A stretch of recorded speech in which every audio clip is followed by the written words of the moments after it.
And welcome my dear students. कैसे हैं आप सब? आई होप आप सब बहुत अच्छे होंगे अपने घरों में। और विंटर वैकेशन तो खत्म हो चुके हैं हमारे। So welcome back in our online class after a winter vacation. तो आज की हमारी क्लास है हिंदी ग्रामर की बेटा। तो हिंदी ग्रामर का जो हमने मे भी शायद विंटर वैकेशन से पहले संवाद लेखन पत्र लेखन कंप्लीट किया था। ओके, तो मैं आपको कंटिन्यूटी में नहीं पढ़ा रही हूँ, क्योंकि कंटिन्यूटी में अगर पढ़ाऊंगी तो एक्सप्लेनेशन की वजह से आपको समझ में भी नहीं आए। तो मैंने क्या किया था, आपका फर्स्ट पार्ट जो था, जैसे ये मैंने यहाँ पे आपको आपका जो व्याकरण भाग है इसमें मैंने आपको शायद क्रिया तक पढ़ा दिया था। आई होप क्रिया तक पढ़ा दिया था शायद, और आई होप नहीं, मैं श्योर हूँ शायद क्रिया तक पढ़ा दिया था। फिर भी अगर होगा तो मैं देख लूंगी। और यहाँ पे जो ये कंपोजिशन है, कंपोजिशन में मैंने आपको पत्र लेखन करवाया था और एक संवाद लेखन करवा दिया है। बचे हमारा कहानी लेखन और निबंध लेखन, वो बहुत ही छोटे से चैप्टर है जो हो जाएंगे इजीली। तो अब हम फिर से बढ़ेंगे हमारे बेटा ये ग्रामर पार्ट की तरफ, है ना, क्योंकि ग्रामर पार्ट एक्सप्लेन करना बहुत ही जरूरी है, वरना आपको समझ में नहीं आएगा। तो आज मैंने डिसाइड किया है कि हम पढ़ेंगे हमारा 15 चैप्टर विराम चिन्ह। बहुत ही इंपॉर्टेंट चैप्टर है, अच्छा चैप्टर है। अगर आप अच्छे से समझोगे तो आपको बहुत अच्छे से समझ में आ जाएगा, वो भी जल्दी, है ना।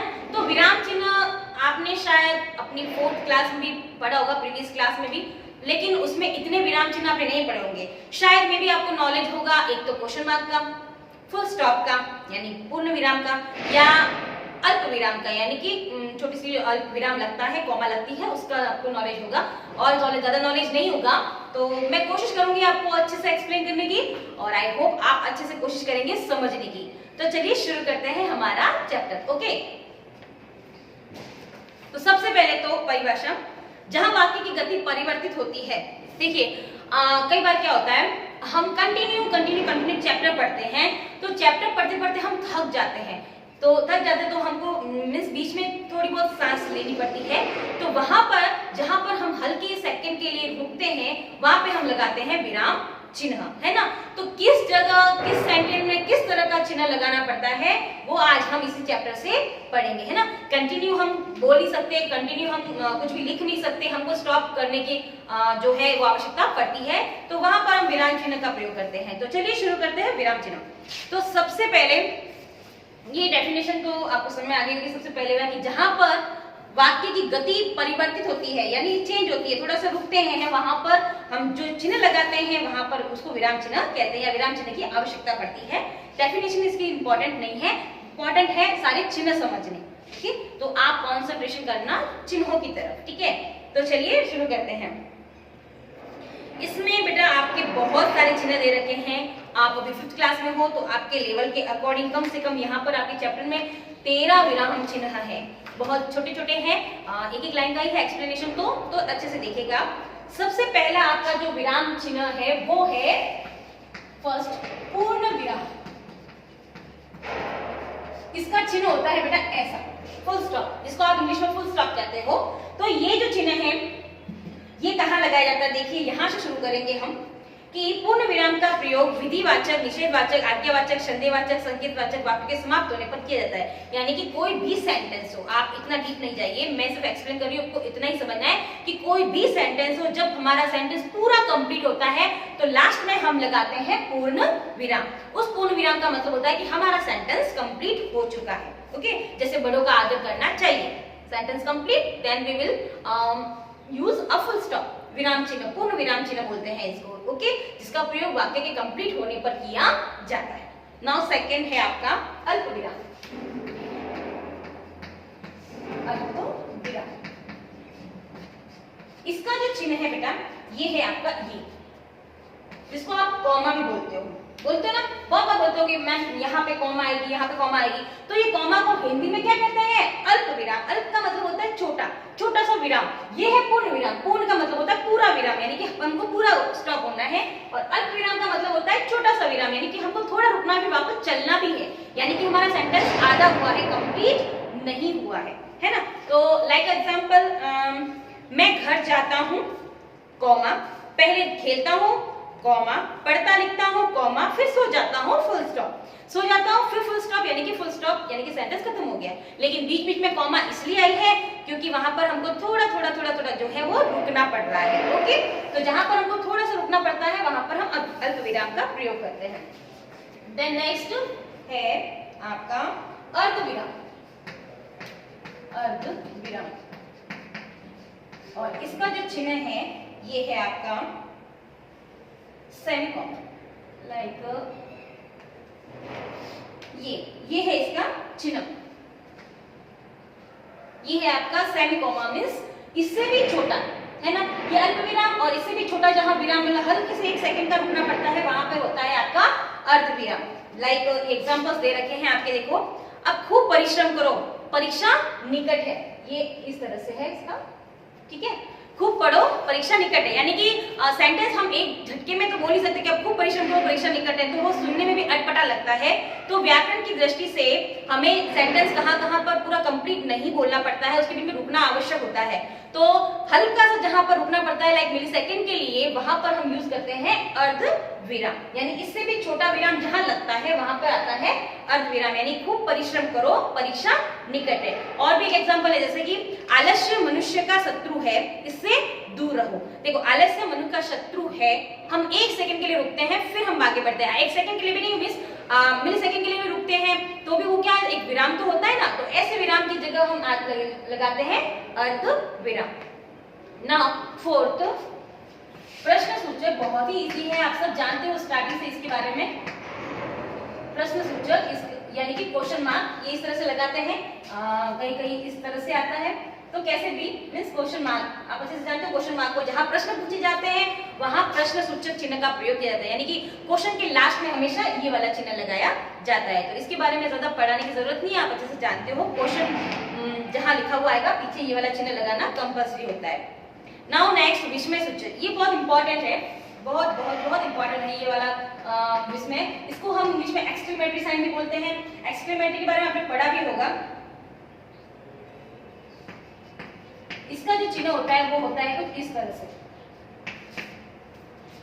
तो ये चिन्ह वहां आता है जहां पे हमको कभी कभी हम बहुत सुंदर चीज देखते हैं तो हमारे मुंह से निकलता है वाव, तो वाव यानी वाह, हिंदी में वहां बोलते हैं, तो वहां के बाद में हमको ये चिन्ह लगाना पड़ता है। कई बार आपको बहुत ज्यादा दुख होता है, बहुत सैड होते हो, तो के अरे क्या हो गया, अरे, तो अरे के बाद में फिर हमको ये चिन्ह लगाना पड़ता है। कभी कभी हमको जैसे कि बहुत दर्द होता है कि जैसे पैर में कांटा चुभ गया, तो कांटा चुभते ही आप क्या बोलते हो, उफ, उफ बोलते हो, तो उफ के बाद में भी ये वाला चिन्ह आता है। तो देखो बेटा ध्यान से, जहां हमको आश्चर्य होता है यानी हम शॉक होते हैं, जहां हमको हर्ष, हर्ष का मतलब खुशी होती है ना, वाव बोलते ना, वाव, ठीक है, तो वहां उसके बाद घृणा यानी कि छी, घृणा होती है ना, हमको किसी चीज को देख के बहुत गंदगी पड़ी होती है तो हम बोलते छी, तो छी के बाद में भी ये वाला चिन्ह आएगा यानी कि घृणा। और आदि के भाव, आदि के एक्सप्रेशन को प्रकट करने के लिए हम कौन से चिन्ह यूज करते हैं, ये वाला चिन्ह यूज करते हैं। तो इट इज वेरी इंपॉर्टेंट चिन्ह है ना, बहुत इंपॉर्टेंट चिन्ह है ये, जहां पर हमको वाव, छी, उफ, वाह, आह, ये सब वर्ड्स होते हैं ना, इनके बाद में ये वाला चिन्ह यूज होता है। जैसे देखो, वहां आनंद आ गया, खुशी, उफ कितना गहरा गाव है, दर्द है ना, तो उफ, वाह, आहा, अरे, ये सब जो है ना वर्ड्स, ये जो है इसके बाद में एक्सक्लेमेटरी साइन आपको लगाना होता है ना। उसके बाद है आपका 6 उपविराम। उपविराम, उपविराम जो है बेटा, ये है आपका चिन्ह उपविराम का, ये 2 कॉमा इस तरह से है ना, ऐसे, ये है आपका उपविराम। देखिए, बहुत बार नहीं, आप लेसन पढ़ते हो, लेसन में कई बार ऐसे लिखा हुआ आता है कि जैसे संज्ञा के 3 प्रकार होते हैं, तो कभी कभी सेंटेंस के पीछे ऐसा चिन्ह लगाया हुआ आता है ना, यानी कि ये चिन्ह का मतलब ये होता है कि आगे भी सेंटेंस आ रहे हैं हमारे, खत्म नहीं हुए हैं। यहाँ पे जहां पर हमको पार्ट्स को यानी कि भेदों को एक्सप्लेन करना होता है, फिर आगे और भी कुछ एक्सप्लेन करना होता है, तो जहां पर हमारा सेंटेंस फिनिश नहीं हुआ, हम आगे और करना चाहते हैं, वहां पर हमको ये चिन्ह लगाने की आवश्यकता होती है। जैसे देखो एग्जाम्पल देखो, आपको इजीली समझ में आएगा। लाइक संज्ञा शब्दों के उदाहरण इस प्रकार है, यानी उदाहरण बताया, मैंने अभी आपको भेद का बताया, यानी कि संज्ञा के भेद इस प्रकार है। ये लिखने के बाद संज्ञा के भेद इस प्रकार है, फिर इसके बाद में हमको ये वाला चिन्ह लगाना है, फिर हम भेदों की तरफ बढ़ेंगे। एक ये पहला भेद, दूसरा भेद, ये तीसरा भेद। तो जहां पर हमको इस चिन्ह का मतलब ये है कि आगे जो है हमें और भी कुछ पढ़ना है ना, स्टॉप नहीं हुए हम, खत्म नहीं हुआ है हमारा, हमको उसके पार्ट्स को भी पढ़ना है। तो वहां पर कौन सा चिन्ह आएगा आपके, ये उपविराम, इसको बोलते हैं उपविराम। नाउ नेक्स्ट निदेशक चिन्ह। देखिए ये है आपका निदेशक चिन्ह, निदेशक।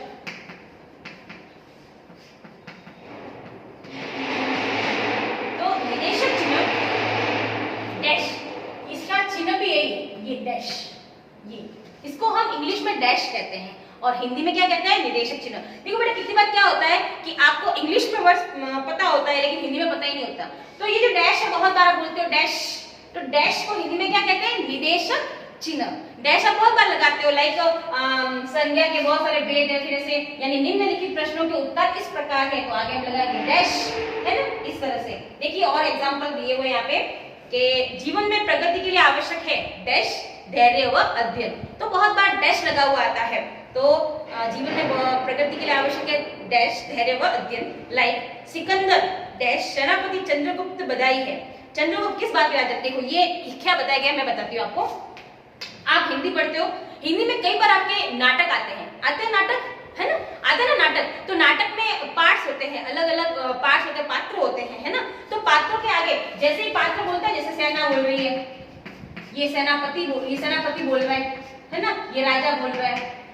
तो जब जो इंसान बोलता है ना उसके आगे क्या लगाना पड़ता है, डैश। जैसे मैंने बोला तो मैं फिर आगे डैश, फिर मैंने ये बोला, है ना। तो इस तरह से डैश लगाना यहाँ पर हमको जरूरी होता है। नाउ नेक्स्ट विवरण। ये बेटा देखो विवरण चिन्ह, विवरण का मतलब होता है एक्सप्लेन करना, है ना। तो यहाँ विवरण का जो चिन्ह होता है ना वो होता है बेटा डैश, ये कॉलम, यानी कि इसका चिन्ह ऐसा होता है, ये देखो पहले तो उपविराम का चिन्ह और उसके बाद डैश, ये दोनों, ये इसका पूरा चिन्ह है, इसको बोलते हैं विवरण चिन्ह, है ना। विवरण चिन्ह यानी कि जब हम कभी कभी क्या होता है ना, जैसे कि हमारे, जैसे हमने ये बोल दिया कि संज्ञा के 3 भेद है ना। मैंने आपको भी थोड़ी पहले ये बोला था, लेकिन क्या होता है ना बेटा कि जैसे कि अगर मतलब हमको बहुत सारा ज्यादा एक्सप्लेन करना होता है, ठीक है, तो हम ये वाला चिन्ह यूज करते हैं। अगर छोटा एक्सप्लेन करना होगा तो हम जैसे ये तो किसी वर्ड नाम के आगे आता है, जैसे राजा, सेनापति, ये मैं, ये ऐसे पात्र के आगे आता है। मैंने आपको यहाँ बताया था उपविराम। लेकिन एक्सप्लेन करने के लिए जैसे हमें बहुत सारा एक्सप्लेन करना है, पूरा चैप्टर एक्सप्लेन करना है, तो ऊपर एक सेंटेंस लिखा कि निम्नलिखित संज्ञा के भेद कुछ इस प्रकार है, तो वहां क्या आएगा, ये चिन्ह आएगा आपको, यानी कि लंबा एक्सप्लेनेशन करना हमको अभी करना है। तो ये चिन्ह आपको ये बताता है कि अभी हमारा चैप्टर स्टार्ट हुआ है या अभी हमारा जो पढ़ना है वो शुरू हुआ है। अभी हमको नीचे बहुत सारा इसके बारे में मतलब क्या कहते हैं ना, उसको डिटेल में पढ़ना है ना, विस्तार पूर्वक समझाइए। तो विस्तार पूर्वक समझाइए कैसे, फिर विस्तार से समझाते हैं, है ना। विस्तार मतलब बहुत डिटेल में हमको पढ़ना है। तो ये है आपका विवरण चिन्ह, यानी कि विवरण यानी कि एक्सप्लेनेशन। फिर है आपका बेटा संयोजक चिन्ह, इसको हाइपन बोलते हैं। संयोजक चिन्ह जो है ना,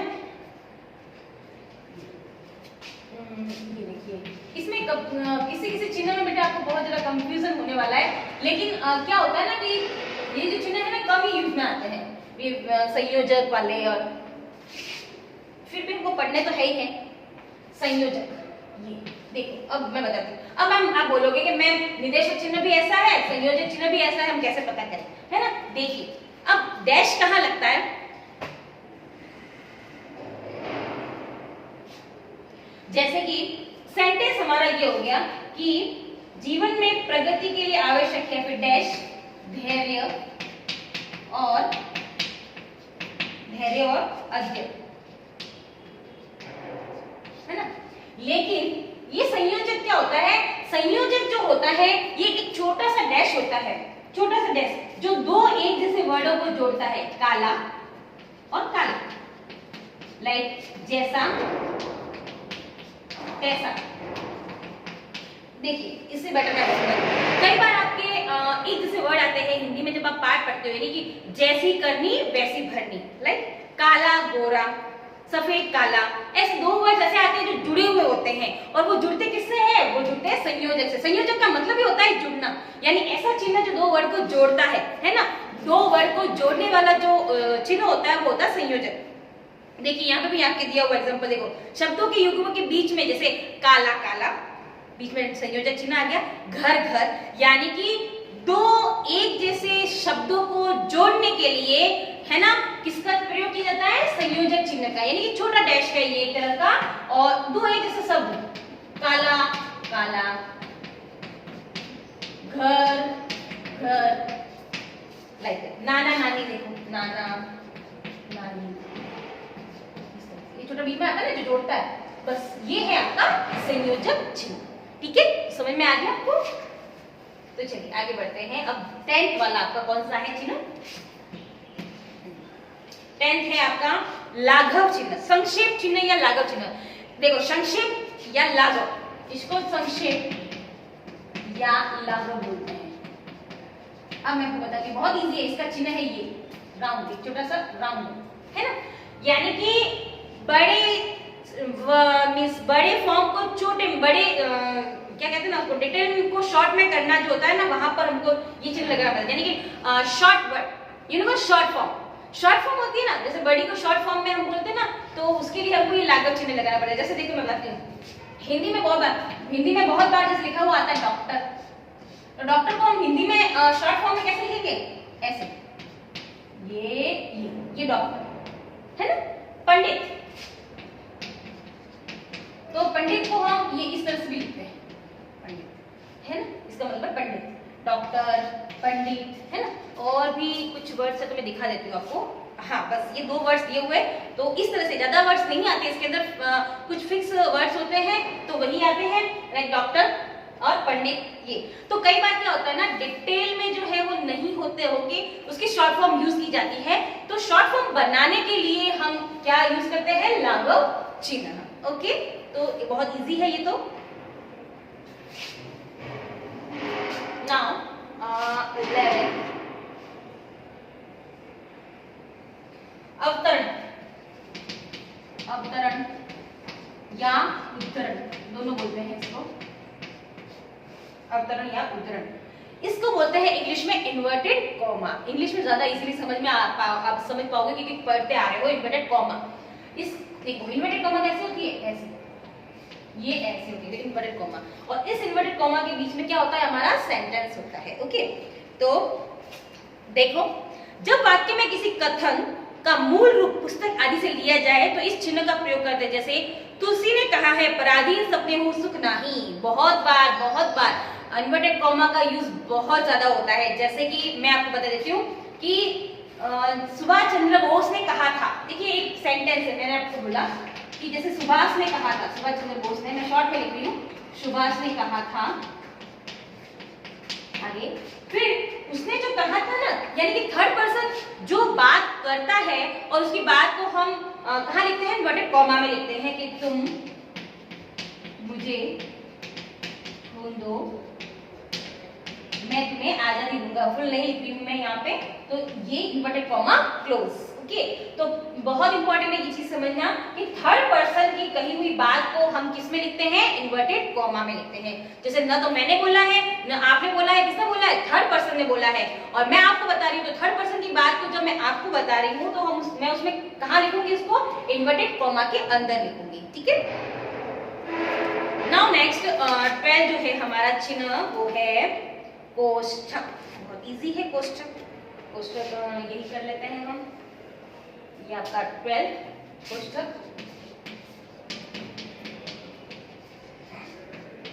ये कोष्ठक है। अब देखो कोष्ठक को भी कोष्ठक में लिखना पड़ता है। अब आप देखिए यहाँ पर मैंने जितने भी चिन्ह लिखे हैं वो किस में लिखे हैं? कोष्ठक में लिखे हैं ना, इसको कोष्ठक बोलते हैं। ये है ना, ये देखो, ये कोष्ठक, ये सब जगह मैंने कोष्ठक ही लगाया है ना, तो इसको क्या बोलते हैं? कोष्ठक। Okay, bracket, you know Hindi में क्या बोलते हो आप? ब्रैकेट बोलते हो। बस इस ब्रैकेट को क्या कहते हैं? कोष्ठक।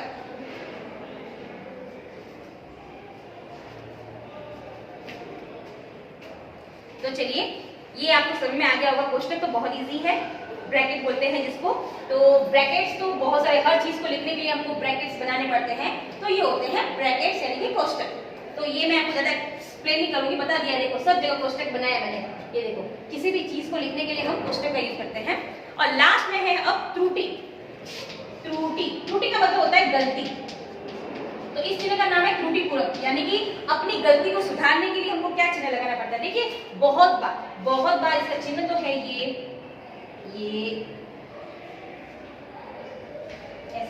ऐसा चिन्ह होता है इसका, ऐसा चिन्ह होता है इसका। तो ऐसा भी हो सकता है, ऐसा भी हो सकता है, दोनों तरह से, उल्टा भी या सीधा भी, ठीक है। तो ये चिन्ह इस तरह से होता है। कुछ कई बार क्या होता है बेटा, जैसे हम सेंटेंस लिखते हैं हिंदी में, क्या आप अपनी नोटबुक में होमवर्क करते हो, तो होमवर्क में लिखते लिखते आपको कोई शब्द मिस हो जाता है, होता है ना। जैसे पूरा सेंटेंस लिखा, यहाँ पे एक शब्द मिस कर दिया, तो उस शब्द को फिर आप ऊपर लिखते हो यहाँ पे, और यहाँ पर ये ऐसे चिन्ह बनाते हो कि ताकि आगे वाले टीचर्स को पता चले कि ये चिन्ह यहाँ पर आना, ये वर्ड यहाँ पर आ रहा था लेकिन हम गलती से चूक गए हैं, तो ये यहाँ पर है ना। तो अपनी गलती को सुधारने के लिए हमको इस चिन्ह का प्रयोग करना पड़ता है, ऐसे या यहाँ पर या ब्रेक के हम ऐसे करते हैं ना। तो इस तरह से ये चिन्ह का प्रयोग किया जाता है। कोई भी सेंटेंस को जैसे हम एक वर्ड मिस कर गए हैं, लिखना भूल गए हैं, तो हम उसको ऊपर या नीचे लिख के फिर ये चिन्ह लगाते हैं ताकि आगे वाले टीचर को पता चल सके कि ये जो है हमारा यहाँ पर एक वर्ड मिस हो गया। तो वर्ड को त्रुटि यानी गलती को सुधारने के लिए इस चिन्ह का प्रयोग किया जाता है। देखो डियर स्टूडेंट्स, मैंने आपको समझाने की तो अच्छे से कोशिश की है। आई होप आपको अच्छे से समझ में आया होगा। अगर नहीं भी आया होगा तो मैं आपको एक्सरसाइज करवाऊंगी, उसके थ्रू आप अच्छे से समझ जाओगे। ओके चिल्ड्रंस, तो एक्सरसाइज थोड़ी देर में मैं आपको फिल करके भेज दूँ।